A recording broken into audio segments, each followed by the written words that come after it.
কাছে সরস্বতী পুজো মানে কি?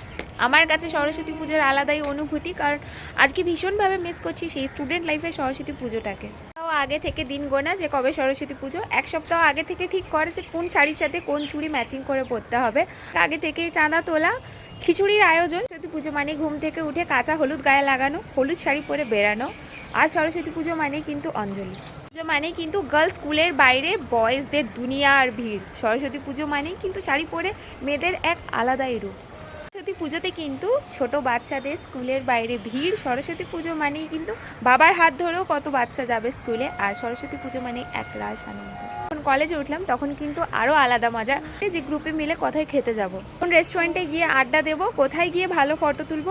তাই বলছি, সরস্বতী পুজোয় স্টুডেন্ট লাইফে থাকতে থাকতে চুটিয়ে মজা করে নাও, কারণ এই ফেজটা একবার চলে গেলে আর ফিরে আসবে না। আর ভীষণভাবে তখন মিস করবে। এই বছর সরস্বতী পুজোয় তোমাদের প্ল্যান কী?